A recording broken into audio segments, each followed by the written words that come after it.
Hello my dear friends. तो कैसे हैं आप सब।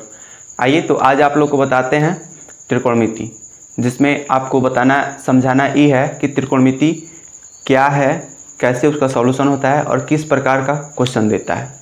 तो सबसे पहले तो आज आपको बताने वाले हैं त्रिकोणमिति, जिसमें आपको क्या पढ़ना है क्या नहीं पढ़ना है, ये सारी चीज़ें आपको समझाया जाएगा, बताया जाएगा। तो इसलिए अगर आप आज नए हैं तो चैनल को सब्सक्राइब करें और जुड़े हमसे, क्योंकि यहाँ जो भी चीज़ आपको दिया जाता है एकदम जीरो लेवल से हाई लेवल तक। तो आज जो त्रिकोणमिति आपको पढ़ाने वाले हैं वो जीरो लेवल से एकदम हाई लेवल तक 100 लेवल तक आपको बताया जाएगा, पूरा 100%, और आपको समझ में आएगा। अगर आज आपको ये सिलेबस या ये त्रिकोणमिति का जो चैप्टर है अगर समझ में नहीं आ रहा है तो अगर आप सब्सक्राइबर हैं तो आप अनसब्सक्राइब कर सकते हैं, कोई दिक्कत नहीं है, ठीक है। तो आज आपको जो बताने वाले हैं ये आपके एग्ज़ाम बोर्ड के लिए और आपके लिए बहुत इंपॉर्टेंट है, क्योंकि इससे रिलेटेड बहुत सारे क्वेश्चंस आते हैं और इस साल भी आएंगे। ये टॉपिक आपको हार्ड लगेगा, लेकिन अगर आप इसे एक बार समझ जाइएगा तो ज़िंदगी में कभी नहीं भूलिएगा। इसलिए आपको उसी मेथड से उसी तरीके से समझाया जाएगा जैसा आप लोग समझना चाहते हैं, ठीक है। तो आप लोग कैसे समझना चाहते हैं आप कमेंट करके बताइए, आपको समझाया जाएगा, ठीक है। चलिए देखते हैं त्रिकोणमिति क्या है। देखिए आपके स्क्रीन बोर्ड पे लिखा हुआ है त्रिगोनोमेट्री।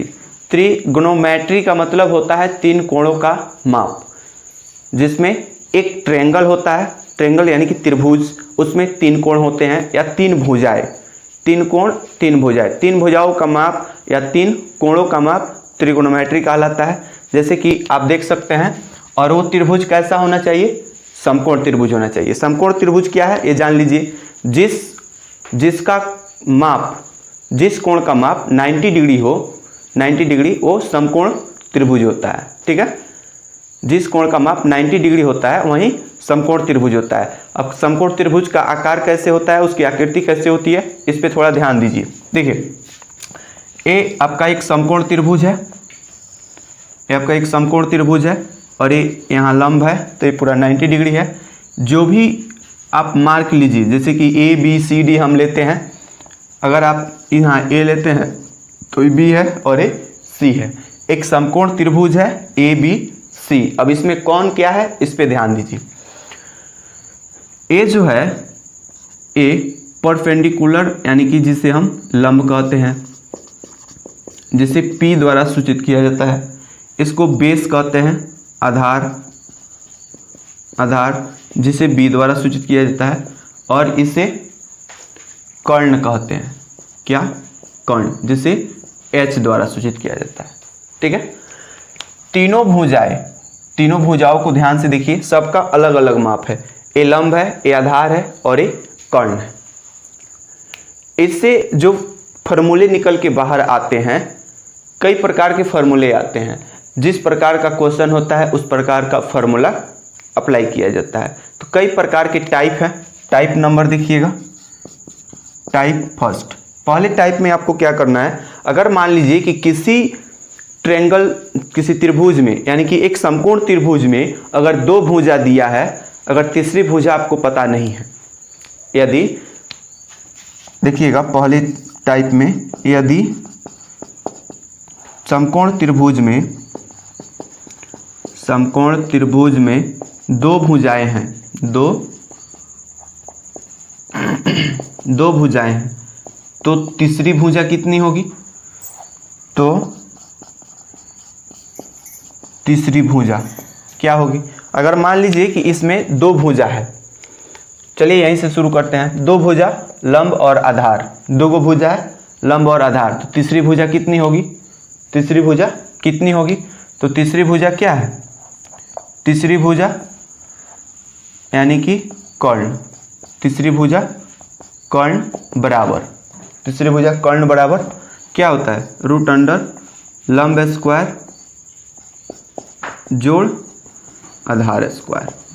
ये देखिए, यदि समकोण त्रिभुज में दो भुजाएं हैं तो तीसरी भुजा कर्ण, अगर मान लीजिए लंब और आधार दिया है, कर्ण निकालना है, तो कर्ण बराबर √अंडर लंब स्क्वायर जोड़ आधार स्क्वायर। लंब के सामने लंब का मान रखेंगे, आधार के सामने आधार का मान रखेंगे, दोनों का स्क्वायर करेंगे, जोड़ देंगे, जोड़ने के बाद रूट में से निकालने के लिए वर्गमूल कर देंगे, वर्गमूल कर देंगे तो फाइनल आपको आंसर मिल जाता है, यानी कि कर्ण निकल जाता है। अगर कर्ण और आधार दिया हो, अगर लंब निकालना हो, इस देखिए यदि त्रिभुज समकोण त्रिभुज में दो भुजाएं हैं, तीसरी भुजा यहाँ देखिए, तीसरी भुजा लंब बराबर रूट अंडर, लंब बराबर क्या होना चाहिए, कर्ण स्क्वायर माइनस आधार स्क्वायर। ये देखिए अगर आपको इस ट्रायंगल में, इस समकोण त्रिभुज में अगर लंब निकालना है, कर्ण और आधार दिया है, कर्ण और आधार दिया है, लंब निकालना है, तो लंब बराबर कर्ण स्क्वायर माइनस आधार स्क्वायर, या आप लिख सकते हैं H square minus B square. ठीक है, उसका संकेत मान लिख दिया गया है, आप इस पे देखिए फिगर पे संकेत मान पूरा दे दिया गया है, आप चाहें तो उसको भी लिख सकते हैं, या आप ऐसे लिख सकते हैं कर्ण स्क्वायर माइनस आधार स्क्वायर। अगर समकोण त्रिभुज में दो भुजाएं लंब और कर्ण दिया है, अगर आधार निकालना है तो क्या कीजिएगा, आधार बराबर रूट अंडर कर्ण स्क्वायर माइनस लंब स्क्वायर। ये देखिए लंब स्क्वायर, ये आपका पहला टाइप हो जाता है। अगर यदि इसमें कोई भुजा अगर थोड़ा इधर उधर है, जैसे कि कर्ण भी थोड़ा थोड़ा ज्ञात है, जैसे कि x के रूप में आ जाता है, जिससे हम x के रूप में आ जाता है, अगर इसमें भी कुछ मान थोड़ा बहुत है तो हम कैसे उसका पूरा सॉल्यूशन देंगे, तो देखिए उसका जो सॉल्यूशन है पाइथागोरस के रूप में दिया जाता है, जिसे हम पाइथागोरस प्रमेय कहते हैं, जो होता है कितना होता है, कर्ण स्क्वायर बराबर लंब स्क्वायर जोड़ आधार स्क्वायर। ये आपका क्या होता है, पाइथागोरस प्रमेय के अनुसार आप ऐसे लिख सकते हैं। अगर इसमें बहुत मतलब लगभग तक कुछ मान पता होना चाहिए, जैसे कि x के रूप में आता है x+2, जैसे मान लीजिए x+5 कर्ण है, x लंब है, आधार 5 है, तो उस तरह से क्वेश्चन अगर मिल जाए तो कैसे ज्ञात कीजिएगा, तो उसके लिए आप पाइथागोरस प्रमेय का यूज कीजिए और इस पे आप भुजा निकाल सकते हैं। जब भुजा निकल जाएगा तो उसका मान भी निकल जाएगा। ठीक है, अगर मान लीजिए कि इसमें लंब निकालना हो, किसी में लंब स्क्वायर बराबर, तो ये तो प्लस से इधर आके माइनस हो जाएगा, तो ये हो जाएगा कर्ण स्क्वायर माइनस आधार स्क्वायर। ठीक है, अगर आपको आधार निकालना हो, आधार स्क्वायर बराबर, अगर आधार स्क्वायर बराबर करना हो तो क्या होगा, कर्ण स्क्वायर माइनस लंब स्क्वायर। ये आपका क्या है, पाइथागोरस प्रमेय है। अब पाइथागोरस प्रमेय से आप ऐसे निकाल सकते हैं, एक भुजा, अगर एक भुजा निकल जाता है तो दूसरी भुजा भी निकल जाएगी, तीसरी भुजा भी निकल जाएगी, मान रख के। सपोज डैट मान लीजिए कि किसी भी भुजा का मान कुछ न कुछ तो होगा क्वेश्चन में, तो अगर उसमें किसी भुजा में होता है कि x+5 है, या सिर्फ x है, या सिर्फ 5 है, तो ऐसे टाइप के क्वेश्चन पे हम इस फार्मूले का यूज करके हम उसका भुजा निकाल देंगे, और जब भुजा निकल जाएगा तो हम और भी मान निकाल सकते हैं। इस तरह से क्वेश्चन है, आपको क्वेश्चन में बताया जाएगा। फिलहाल आप थ्योरी समझिए और फार्मूला देखिए।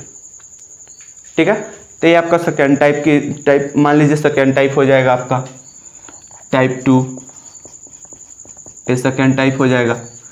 थर्ड टाइप में क्या होता है कि अगर इसमें कुछ दिया हो, जैसे कि कुछ का मतलब जैसे ले लीजिए एक अनुपातिक रूप आता है ना, अरे त्रिकोणमितीय अनुपातिक रूप आता है, जिसमें कौन कौन आते हैं, साइन, कॉस और टेन, साइन कॉस टेन, और इसके विपरीत कौन जाता है, इसके विपरीत जाइएगा तो साइन का विपरीत कॉसेक, कॉस का विपरीत सेक, टेन का विपरीत कॉट।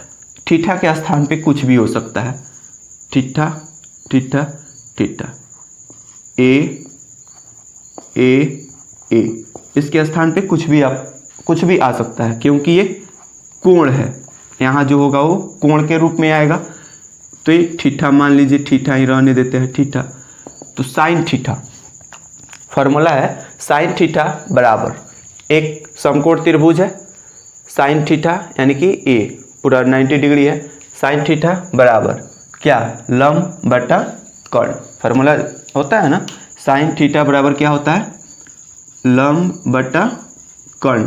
अगर आप इसे शॉर्ट में लिखना चाहते हैं शॉर्ट फॉर्म में तो लिखिए P बटा H, ठीक है। कॉस थीटा का फॉर्मूला होता है आधार बटा कर्ण, आधार बटा कर्ण, आधार हो गया B बेस और कर्ण हो गया H। टेन थीटा होता है लंब बटा आधार, लंब यानी कि P बटा आधार हो गया B। साइन कॉस टेन का फॉर्मूला देखिए, अब इसके विपरीत E है तो पलट दीजिए उल्टा कर दीजिए, तो cosec theta sec theta cot theta, इसका विपरीत यानी कि उलट जाएगा तो हो जाएगा कर्ण बटा लंब यानी कि H बटा P। इसको देखिए कॉस का विपरीत सेक है तो इसको पलट दीजिए तो हो जाएगा कर्ण बटा आधार, कर्ण ऊपर आधार नीचे तो ये भी पलट जाएगा P बटा B। कॉट टेन का देखिए टेन का विपरीत कॉट है तो ये भी पलट जाएगा, ये हो जाएगा आधार बटा लंब तो ये हो जाएगा B बटा P। ये आपका तीसरा टाइप हो जाएगा, ये आपका तीसरा टाइप हो जाएगा, ठीक है। अब इस पे जो है इसमें तीसरा टाइप ये आ गया, अगर कोई भुजा मान लीजिए कि साइन थीटा बराबर लंब बटा कर्ण आपको निकालना है तो साइन थीटा का मान रखिए और निकाल दीजिए, कॉस थीटा भी उसी तरह, टेन थीटा भी उसी तरह, कॉसेक थीटा भी, सेक थीटा भी और कॉट थीटा भी। तो आप देख सकते हैं कि आपके सामने जो फार्मूला है साइन कॉस टेन और इसका विपरीत है कॉसेक सेक और कॉट।